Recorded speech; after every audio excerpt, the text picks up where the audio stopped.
Lαγκάρντ, thank you very much for this interview to our news magazine for the Greek public television.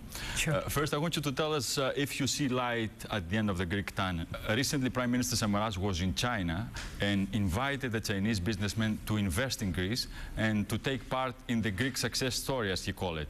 I want you to tell us your sense. Do you think Greece is far or close to become a success story? I certainly hope that it's on its way to being a success story.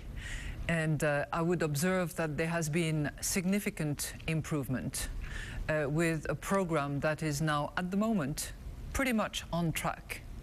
The program has seen massive, unprecedented fiscal consolidation, which is hard. The program has seen a major labor reform, which has brought some flexibility and improvement of competitiveness. The program has seen a strengthening of the financial institutions, which is always important to feed credit to the economy. So there are some really positive developments, but obviously more needs to be done in terms of revenue collection, in terms of independence of the tax administration going forward, in terms of product and service market reforms, so that there is more space and less rigidity in those areas where investors want to invest, including foreign direct investors. Ms. Lagarde, the public debt remains high, and according to your projections, it will remain high for the next years. You have said many times that Greece will need additional help by its European partners in order to meet the target. Are we talking about a new haircut? Can you be more specific? No, I'm not talking about haircuts. I think what is important is to keep in mind the targets. And the targets are 2020, 124% debt to GDP ratio, and 2022, under 110% debt to GDP ratio. What the European partners have said as well is that to the extent that Greece delivers under the program, which is the case now, and as soon as it reaches a primary balance, that is, a balanced budget, notwithstanding the service of the debt, the Europeans will continue to help and do whatever it takes. So those are major commitments, unspecified in terms of what form it will take, but very broad and very strong in terms of principles. Mr. Dijsselbloem today in Athens mentioned that in the spring of next year might be a talk about it. It's, for the Europeans to decide what form it takes.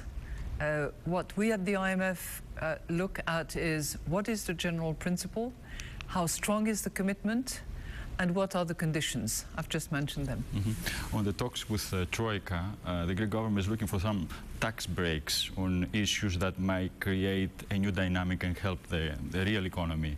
Do you think a possible decrease on VAT, value-added tax, will boost the economy and lower the prices? I think the key priority, and where as much energy and resources should be focused, is on really delivering on the program.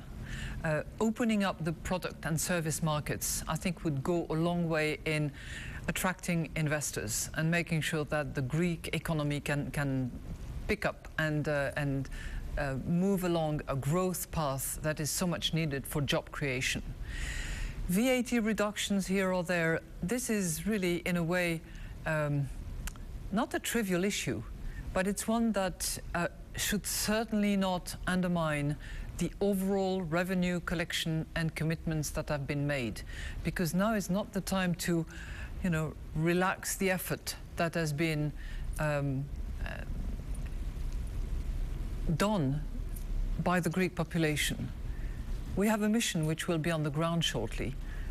They will look at everything, of course, but the key thing is to make sure that the service and product markets are properly reformed, so that those markets take the benefit of the wage cuts that have been volunteered and which were hard gains that have to develop into real gains for the economy.